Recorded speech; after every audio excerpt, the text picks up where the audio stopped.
बिस्मिल्लाहिर्रहमानिर्रहीम। अस्सलाम वालेकुम नाज़रीन, आप यूट्यूब चैनल देख रहे हैं, मैं इमरान ख़ान हूँ। नाज़रीन, तमाम तर कोशिशों के बावजूद पाकिस्तान की सरकार ने, आज़ाद कश्मीर की सरकार ने मिलकर बहुत ज़ोर लगाया कि ये एहतजाज शुरू ना हो पाए। जो पहिया जाम हड़ताल की एक कॉल है जॉइंट अवामी एक्शन कमेटी की, उसके ऊपर लोग ना निकलें, लेकिन कामयाबी मिली नहीं। हुआ यह कि लोग बहुत बड़ी तादाद में निकल आए 9 जून की सुबह, और इसकी तवक्को की जा रही थी कि लोग निकलेंगे, लेकिन इतनी बड़ी तादाद में निकलेंगे इसका अंदाज़ा नहीं था। 2 जगहों से लॉन्ग मार्च का आगाज़ हुआ जहाँ पे सुबह लोग निकले, और वहाँ पे इक्का दुक्का वाक़यात भी हुए, झड़पें हुई, लड़ाई हुई, काफ़ी डंडे भी चले और बहुत सारे लोग ज़ख्मी भी हुए। चंद शहादतों की भी इतला है, लेकिन अभी तक चीज़ें कंफर्म नहीं हो रही। तो काफ़िला रुका नहीं है, बल्कि लोगों ने कंट्रोल कर लिया शहर के ऊपर, सड़कों के ऊपर, और वो आगे बढ़ना शुरू हो गए। एक तो जनाब मीरपुर से बड़े काफ़िले निकले हैं और दूसरा डुडियाल से। ये दो जो है वो बिगनिंग वाले पॉइंट्स हैं, बिल्कुल जहाँ से काम शुरू होता है, डुडियाल और मीरपुर से। ये नक्शा मैं आपके सामने रखता हूँ। ये है जी आज़ाद कश्मीर का नक्शा। ये बिल्कुल बारीक नक्शा है। ये नीचे सबसे अगर आप गौर से देखें तो नीचे बिम्बर का इलाका है, उसके ऊपर मीरपुर का एरिया है। तो ये डुडियाल है और साथ मीरपुर है। यहाँ से काफ़िले निकलते हैं और वो इकट्ठे होने के बाद अब कोटली की तरफ बढ़ रहे हैं। कोटली जो है वो एक बड़ा हसास मुकाम है। कोटली को अगर क्रॉस कर लिया इन काफिलों ने तो उसके बाद फिर इनको रोकना मुश्किल हो जाएगा, बल्कि बहुत मुश्किल हो जाएगा। उसकी वजह यह है कि कोटली से ऊपर जब आप चले जाते हैं, पुलंदरी, रावलाकोट, बाग, तो ये वो लोग यहाँ पे रहते हैं जो बहुत सख्त गिर किस्म के लोग हैं, और वो बड़े सख्त लोग हैं। वो जहाद में बिलीव करते हैं, और मकबूजा कश्मीर में भी इन लोगों ने बड़ा लंबा अरसा बहुत सारा जहाद लड़ा है।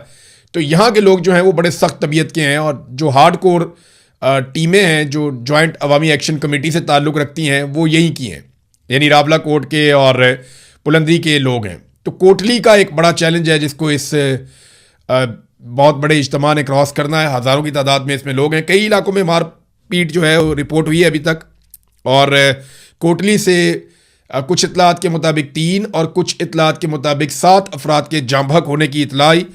उसके अलावा कोटली से पता चला है कि 5 सिक्योरिटी एहलकार भी ज़ख्मी हुए हैं और दर्जनों शहरी ज़ख्मी हुए हैं। जबकि कोटली में जो सरकारी अस्पताल है उस पर रेंजर्स ने अपना कंट्रोल कर लिया है। ये जो अस्पताल पे कंट्रोल करने का एक तरीक़ाकार है, ये इस्लामाबाद पिम्स अस्पताल से दरियाफ्त हुआ था। जब 26 नवंबर 2024 को गोलियां मारी गई पाकिस्तान तहरीक इंसाफ के वर्कर्स को, तो उसके बाद लोग वर्कर्स को उठा के अस्पताल की जाने भागे। तो करीबी अस्पताल जो था वो पिम्स अस्पताल था। तो जैसे ही लोग पिम्स अस्पताल पहुंचते गए तो वहाँ पे सिक्योरिटी फोर्सेस की गाड़ियाँ खड़ी थीं, वो लोगों को उठा के गाड़ियों में डाल के गिरफ्तार करना शुरू हो गए। तो ये एक तरीक़ाकार रखा गया था पहले गिरफ्तारियों का। तो आज़ाद कश्मीर में भी इसी तरीक़ाकार पे जो कोटली के अंदर अस्पताल है उस पर रेंजर्स ने कंट्रोल किया हुआ है। वहाँ से जो मकामी इंफॉर्मेशन या रिपोर्ट्स आ रही हैं उनके मुताबिक वीडियोज़ बहुत मुश्किल से आ रही हैं, लेकिन बहुत सारी वीडियोज़ अब मेरे पास मौजूद हैं। पूरा इनबॉक्स भरा हुआ है, बड़े पैमाने पे लोग मैसेजेस कर रहे हैं और वीडियोस भिजवा रहे हैं। कोई ना कोई बंदोबस्त उन्होंने कर रखा है कि इन्फॉर्मेशन पहुंच जाए। तो बरतानिया में यहाँ पे इन्फॉर्मेशन, मेरे ख्याल में इस्लामाबाद में इन्फॉर्मेशन पहुंचे, उससे पहले बरतानिया में इन्फॉर्मेशन पहुंच जाती है। और रीज़न उसका ये है कि बरतानिया में बहुत बड़े पैमाने पर बहुत बड़ी तादाद में ओवरसीज़ कश्मीरी रहते हैं। तो ये जुड़े हुए हैं अपने घर वालों के साथ, और जहाँ जहाँ पे इनके पास फैसिलिटी है ये वहाँ से वीडियोज़ आ रही हैं कि जनाब इस इलाके में अब ये हो रहा है। अमली तौर पे जो आज़ाद कश्मीर है वो वहाँ लॉकडाउन है, यानी वो बंद है। हुकूमत ने पूरी कोशिश की कि बाज़ार बंद ना हो, इलाके बंद ना हो, लेकिन हू का आलम है बहुत सारे इलाकों में। कुछ एरियाज़ में कुछ दुकानें खुली भी हैं, लेकिन ज़्यादातर कश्मीर जो है वो लॉकडाउन के ज़ेर असर है। और जो जॉइंट अवामी एक्शन कमेटी जिसे कलअदम करार दे दिया गया, उस कमेटी की कोशिशों से उन्होंने कश्मीर को बंद किया हुआ है। जो काफिला चला है उसे क्या चीज़ें मैसर आई वो भी मैं आपको बताया। तो लोगों ने अपने घरों से खाना खिलाया। ये बड़ी हैरत की बात है कि लोग किस तरह से इस जॉइंट अवामी एक्शन कमेटी के साथ जुड़े हुए हैं। ये बहुत हैरानकुन है। लोगों ने अपने घरों से खाना खिलाया कश्मीरियों को जो निकले हैं एहतजाज करने के लिए, और रास्ते में सबीलें लगी हुई हैं पानी की। कुछ बेकरियाँ जो हैं वो खुली थी, वहाँ से लोगों को खाने पीने की चीज़ें दी गई। तो दवाइयों के अलावा, बेकरियों के अलावा, दूध की दुकानों के अलावा या मेडिकल स्टोर्स के अलावा, इन चीज़ों के अलावा बाकी तमाम चीज़ें बंद हैं। और ख़ास तौर पे जहाँ से ये काफ़िला गुजरा है वहाँ पे तो मुकम्मल तौर पे पहिया जाम हड़ताल और बंदिश है हर चीज़ की, सिर्फ वही लोग चल रहे हैं जो काफिले के अंदर शामिल हैं।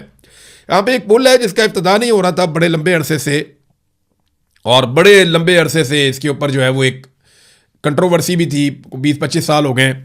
तो मुजाहिरीन ने ये रुठाया हरियाम पुल जो है इसका इफ्तिताह भी कर दिया जाते जाते, और ये पुल को क्रॉस करके आगे की तरफ बढ़ रहे हैं। इस वक्त ये काफिला कहाँ पे है? जो बड़ा काफिला है वो इस वक्त मौजूद है कोटली के दरवाजे पे, यानी यहाँ पे एक पावर प्लांट है उसके करीब से गुजर के ये पहुंच गए हैं, बिल्कुल कोटली में दाखिल होने वाले हैं।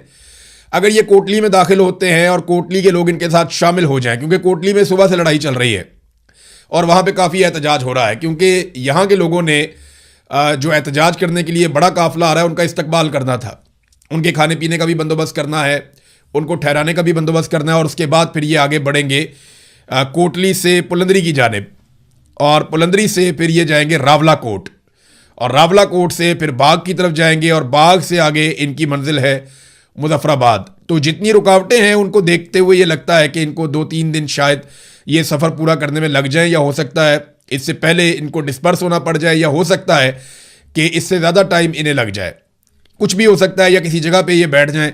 लेकिन अभी फ़िलहाल ये कोटली के दरवाजे पे है बहुत बड़ा काफिला। पुलंदरी में लड़ाई हुई है, वहाँ पे मकबूल भट्ट चौक है जो बड़ा मशहूर चौक है वहाँ का। मकबूल भट्ट जिसे भारत भी एक दहशतगर्द समझता था और पाकिस्तान की एजेंसियाँ भी उनके साथ बहुत जुल्म करती रही हैं। मकबूल भट्ट एक बड़ा हीरो है, एक बहुत बड़ा नाम है, उसके ऊपर तो पूरी किताब लिखी जा सकती है, पूरा वीलॉग किया जा सकता है, बहुत सारे वीलॉग्स किए जा सकते हैं। तो मकबूल भट्ट चौक है एक पुलंदरी में, मकबूल भट्ट चौक में लड़ाई चल रही थी, और इस वक्त जो ताज़ा मनाजिर आए शाम के वक्त उनके मुताबिक मकबूल भट्ट चौक में भी मुजाहिरीन का कंट्रोल है, वहाँ पे सिक्योरिटी फोर्सेस का कंट्रोल नहीं है। तो कुल मिला के सूरत हाल ये है कि काफिला निकला, बड़े पैमाने पर लोग निकल कर पहुँच गए कोटली के करीब। कोटली में और पुलंदरी में लड़ाई चल रही है सिक्योरिटी फोर्सेस की अवाम के साथ, और रावला कोट में भी अवामी जॉइंट एक्शन कमेटी के साथ झड़पें जारी हैं। कई जगहों पे लोग जुलूस निकाल रहे हैं, छोटी छोटी रैलियों की तादाद में, छोटे छोटे, यानी कहीं पे 200, कहीं पे 500, कहीं पे 800, इस तरह लोग निकल रहे हैं, और निकल के वो अपनी एग्जिस्टेंस शो कर रहे हैं, अपने लोगों को गरमा रहे हैं। लेकिन जैसे ही ये मेन काफिला अगर पहुंच जाता है और वो गुजर जाता है कोटली के अंदर से, तो कोटली से बहुत बड़ी तादाद में लोग शामिल हो सकते हैं। फिर उसके बाद पुलंदरी का इलाका है, ये पहले से ही एक मैदान जंग बना रहा, और यहाँ पे लोगों ने कंट्रोल हासिल कर लिया है। कोटली में सुबह से अब तक शहादतें भी रिपोर्ट हुई हैं, बहुत सारे सिक्योरिटी फोर्सेस के लोग जो है वो जख्मी भी हुए हैं। दूसरी तरफ हुकूमत बहुत अजीबोगरीब काम कर रही है। एक तरफ जो फैसल राठौर है वजीर आजम आज़ाद कश्मीर के, एक तरह से वो कठपुतली वजीर आजम है, उनकी कोई हैसियत नहीं है, लेकिन वो इंटरव्यूज़ के अंदर बार बार एक बात कर रहे हैं कि हम बातचीत करना चाहते हैं, बातचीत करने के लिए तैयार हैं, हम बैठना चाहते हैं, हम चाहते हैं कि बैठ के मसाइल का हल निकले, सीटों का कोई मसला नहीं है, मुहाजिरीन की सीटें इंसानी जानों से ज़्यादा कीमती नहीं है, ये बातें वो कर रहे हैं एक तरफ। लेकिन वो मुज़ाकरात करना किन के साथ चाहते हैं? क्या वो मुज़ाकरात करना चाहते हैं उन लोगों के साथ जिनके नाम उन्होंने 1-1 करोड़ रुपया हर एक के सर के ऊपर इनाम रख दिया? ये 4 लोग हैं, इनके सरों के ऊपर इनाम रख दिया गया। शौकत नवाज मीर, उमर नज़ीर कश्मीरी, ख्वाजा मेहरान अरशद और सरदार अमान खान, ये 4 मेन लोगों में से एक हैं। यानी और भी बहुत सारे लोग हैं, और ये ऐसा नहीं है कि अवामी जॉइंट एक्शन कमेटी इन 4 लोगों की मोहताज है। वहां पे जो भी शामिल होता है वो खुद ही लीडर बन जाता है, और ये लोगों की कमेटी है, ये लोगों की कमेटी है, यानी आम अवाम ने ये कमेटी बनाई हुई है। ये ऐसा नहीं है कि चंद लोगों ने मिलकर अवाम को इकट्ठा करके बेवकूफ बनाया हुआ, ये वो चक्कर ही नहीं है। ये जो अवामी जॉइंट एक्शन कमेटी है ना, इसका रिवर्स किस्म का फॉर्मूला है। ये ऊपर से नीचे की तरफ ताकत नहीं जा रही, नीचे से ऊपर की तरफ आ रही है। आप अगर ये 4 बंदे पकड़ लें जिन पे 1-1 करोड़ रुपए का आपने इनाम रखा हुआ है इनके सरों पे, तो क्या इसके बाद एहतजाज खत्म हो जाएगा? मुझे तो नहीं लगता कि इससे खत्म होगा। एहतजाज खत्म होगा बातचीत के जरिए से, या ताकत के बहुत अंधे इस्तेमाल के जरिए से, कि आप बहुत सारे लोग मार दें, बहुत तबाही फैला दें, आप एक ऐसी नफरत का बीज बो दें जो तनावर दरख्त बनेगा ही बनेगा। ये जो आज आप फसल बोएंगे ये आपको कल काटनी पड़ेगी। आप जो मर्जी कर ले, आने वाली नस्ल आपको माफ नहीं करेगी, क्योंकि लोगों पे गोली चलाना बहुत आसान है। एक ट्रिगर आपने दबाना है, गोली चल गई, लेकिन उसकी कीमत चुकानी पड़ती है नस्लों को, और वो कीमत चुकाना बहुत मुश्किल है। ये कोई भी फोर्सेस जितनी मर्जी ताकतवर हो, कोई रियासत कितनी भी ताकतवर हो, वो इसकी कीमत नहीं चुका सकती। गोली से आप नफरत बो देते हैं और फिर आपको एक नफरत की पूरी फसल काटनी पड़ती है, वो कई गुना ताकत के साथ वापस आता है। बहरहाल ताकत का अंधा इस्तेमाल जारी है। एक तरफ तो जनाब वो कह रहे हैं जी हमने मुज़ाकरात करने इन लोगों के साथ, और दूसरी तरफ इन लोगों के नाम जो हैं वो कलदम तंजीम बना के इनकी गिरफ्तारियों और इनके छापों के लिए बाकायदा जो मुखबरी करेगा उसके लिए 1 करोड़ रुपए का इनाम भी मुकर्रर कर दिया कि इनमें से कोई एक बंदा पकड़वाएं और 1 करोड़ रुपया आप ले लें। यानी आप गद्दारी करें अपने लोगों के साथ, अंदर से कोई बंदा वो बताए जनाब ये यहाँ बैठा हुआ है, वहां पे आगे पकड़ें, उसको 1 करोड़ रुपया दिया जाए। किसी को 1 करोड़ नहीं मिलना। ये आज तक मैंने नहीं देखा कि किसी बंदे को इनाम की रकम मिली हो। वो अमेरिका ने अटैक किया था ना वेनेजुएला के ऊपर, तो उसने बहुत इनाम रखा हुआ था उसके सर पे मादुरो के। तो जिन लोगों ने कहा था कि ये इनाम हमें मिले, अमेरिका ने कोई नहीं दिया इनाम। इधर अमेरिका इनाम नहीं देता तो पाकिस्तान इनाम देगा? सवाल ही पैदा नहीं होता। अगर फैसल राठौर साहब वाकई चाहते हैं कि उन्होंने मुज़ाकरात करने हैं तो वो ये कलदम का ठप्पा हटाएं, ज्वाइंट अवामी एक्शन कमेटी के लोगों के साथ बैठ के बातचीत करें, उनके सर के ऊपर जो इनामात रखे गए हैं ये सिलसिला रोकें। और बड़ी अजीबोगरीब खबरें पाकिस्तान की मीडिया पे चलवाई जा रही। सबसे पहले तो एक बंदा है, और ये बंदा आप देख लें, इसको आप याद रखिएगा कि सबसे पहले जो ज्वाइंट अवामी एक्शन कमेटी को छोड़ने का ऐलान किया वो फैसल गिलानी ने किया है। एस्टेब्लिशमेंट का दबाव होगा और पाकिस्तान के हर टीवी चैनल पे ट्रांसमिशनें चला दी गई, जनाब इस बंदे ने अवामी ज्वाइंट एक्शन कमेटी छोड़ दिया। लगे इसकी कोई हैसियत नहीं थी ज्वाइंट अवामी एक्शन कमेटी के अंदर। मैंने जो लोगों से पूछा उन्होंने कहा जी हम तो इसको जानते भी नहीं ज़्यादा। बहरहाल वो छोड़ते हुए कहता है जी मासूम शहरियों के खून से होली खेली जा रही है, मैं ज्वाइंट अवामी एक्शन कमेटी से खुद को अलग करता हूं और उसको छोड़ने का मैं ऐलान करता हूं। इसी तरह पाकिस्तान तहरीक इंसाफ भी छुड़वाई लोगों से, इसी तरह तहरीक लब्बैक भी छुड़वाई लोगों से। अब खबरें चलाई जा रही हैं कि जनाब इनके ताल्लुकात साबित हो गए हैं भारत के साथ, यानी फितनतुल खवारिज के साथ और भारत के साथ कलदम एक्शन कमेटी का गठजोड़ साबित हो चुका है। इस किस्म की खबरें चलाई जा रही हैं और पुराना स्क्रिप्ट है बहुत। यानी तहरीक लब्बैक वालों के घर से भी इंडियन करेंसी मिल गई थी, यहाँ पे शौकत नवाज मीर के घर से भी इंडियन करेंसी मिल गई है, आपको पीटीआई वालों के घरों से भी मिल जाती है, आपको तालिबान के घर से भी इंडियन करेंसी मिल जाती है। ये इंडियन करेंसी बड़ी चालाक है। एमक्यू के ऊपर एक्शन हो तो वहां से इंडियन करेंसी मिल जाती है, तहरीक लब्बैक के ऊपर एक्शन हो तो वहां से इंडियन करेंसी मिल जाती है। जिस पॉलिटिकल पार्टी के ऊपर जब भी कभी पाकिस्तान की मिलिट्री एस्टेब्लिशमेंट हाथ डालती है तो एजेंसियों को उनके लोगों के घरों से इंडियन करेंसी मिल जाती है। ये बड़ी चालाक करेंसी है, ये फौरी तौर पे वहां पहुंच जाती है जहां पे पाकिस्तान की मिलिट्री एस्टेब्लिशमेंट का किसी के साथ भी झगड़ा होता है। इंडियन सिम कार्ड भी मिल जाते हैं वहां से, वहां पोस्टर बैनर भी मिल जाते हैं, यानी उन्होंने सजा के रखे हुए होते हैं Indian banner, Indian poster, Indian फौजियों के खत, इंडियन राह का जो है वो सारा डॉक्यूमेंटेशन, हर चीज़ के आपका ओहदा क्या, आपका काम क्या, आपको पैसे कितने मिले, उनके पैसे, सारा कुछ सजा के रखा हुआ होता है अपने घर के अंदर उस बंदे ने जो मिलिट्री एस्टेब्लिशमेंट के खिलाफ हो जाता है। और बाद में जाके छापा मारा जाता है और इंकशाफ होता है कि वो ये तो राह का एजेंट निकल आया। तो जनाब राह के 5 एजेंट भी आईएसआई ने पकड़े, खबर ये भी दी गई। ये जरा खबर देखें आप, एक्सप्रेस न्यूज़ पे छपी है। छपी क्या है, छुपवा देते हैं। वो कह रहे हैं जी फितनतुल खवारिज भारत और कलदम अवामी एक्शन कमेटी का गठजोड़ बेनकाब हो गया, होश रुबा इंकशाफात सामने आ गए और जनाब राह के लिए सरगर्म खारजी शहजाद के कलदम एक्शन कमेटी से रवाबित मंजर आम पर आ गए। जनाब राह के बंदे पकड़े गए। राह के जो बंदे हैं वो 5 बंदे, उनका पता चल गया कि ये राह के हैं, आईएसआई ने कार्रवाई की और जनाब यही बंदे जो राह के साथ ताल्लुकात रखते हैं, यही बंदे अवामी ज्वाइंट एक्शन कमेटी के भी मेंबर हैं। ये जनाब अब इस किस्म की खबरें चलवाई जा रही हैं।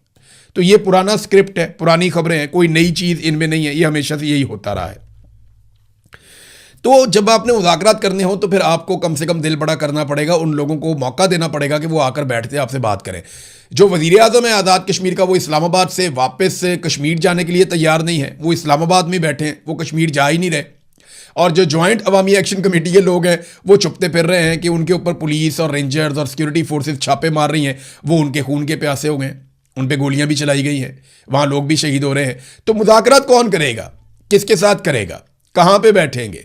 ये सिर्फ मुज़ाकरात की बात करके फेस सेविंग ले रहे हैं ताकि कल कलां को ये कहें जनाब मैं तो बातचीत करने का हामी था, देखिए हमने बातचीत के जरिए मसला हल कर दिया। हालांकि बातचीत के तमाम दरवाजे इन लोगों ने बंद कर दिए। कल तलत हुसैन का प्रोग्राम चल रहा था, एस्टेब्लिशमेंट ने वहां पे चलते प्रोग्राम के अंदर मैसेज भिजवा के तलत हुसैन को बताया कि जनाब हमने नहीं ये कबूल करना, ये जो आप वज़ीर आज़म कह रहा है ये बकवास करता है, ये हम नहीं मानते इसको।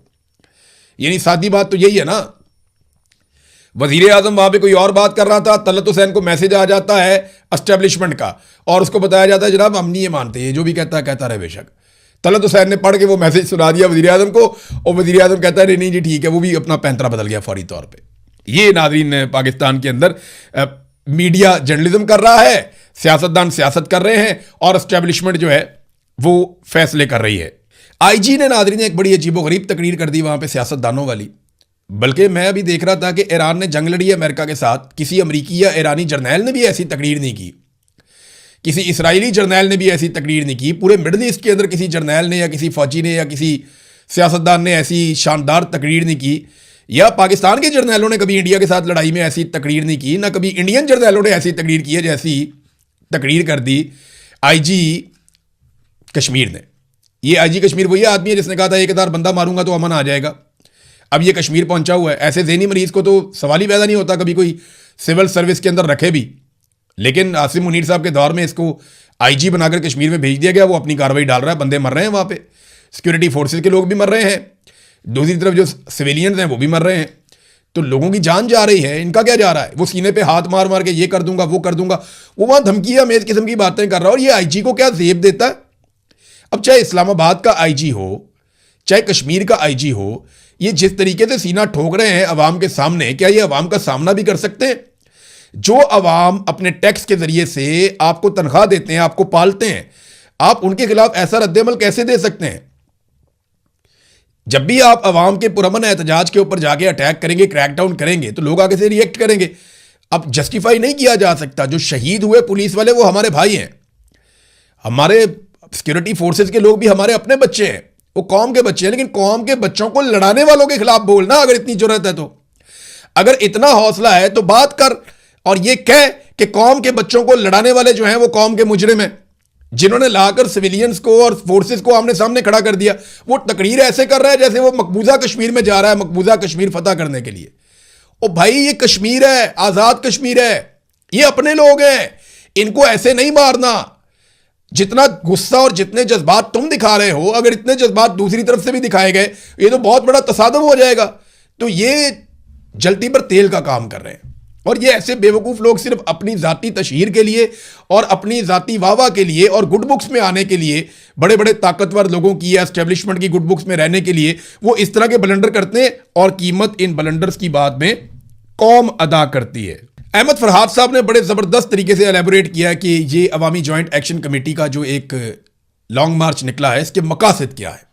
और ये बार बार वो कमेटी बता चुकी है, और उन्होंने बाकायदा इसको लिख कर भी बताया, बोल कर भी बताया। मैं आपके सामने नंबर 1, उन्होंने कहा जी ये तहरीक है ना, ये पाकिस्तान के खिलाफ नहीं है। नंबर 2, किसी इदारे के खिलाफ नहीं है। नंबर 3, किसी कौम के खिलाफ नहीं है। नंबर 4, ये बुनियादी अवामी हुकूक की तहरीक है। नंबर 5, अशराफिया की मुराद के खिलाफ है। नंबर 6, सियासी इंजीनियरिंग के खिलाफ है कि 12 सीटों से जो सियासी इंजीनियरिंग की जाती है और पूरे निज़ाम को कंट्रोल करके एक सरकारी ऑफिसर या एक फौजी ऑफिसर वो पूरा का पूरा कश्मीर का खित्ता चला रहा होता है, तो ये नामुनासिब है। वो ये कहते हैं सियासी इंजीनियरिंग के खिलाफ है, गैर कानूनी और गैर मंतकी नशिस्तों के खिलाफ है, सेहत की नाकस सहूलियात के खिलाफ है, नाकस इंफ्रास्ट्रक्चर के खिलाफ है, कई अशरों की महरूमियों के खिलाफ है। ये जनाब वो तहरीक है, और इसको उठाकर इंडिया के साथ, मुझे बताएं ये सारे काम इंडियन राह चाहती है कि पाकिस्तान में ये सारे काम हो, या भारतीय खुफिया एजेंसी पाकिस्तान में ये काम करना चाहती है? पाकिस्तानी एजेंसियां क्या कर रही हैं वो देख ले आप पाकिस्तानी टीवी के ऊपर। आज इमरान खान की फिर मुलाकात नहीं हुई,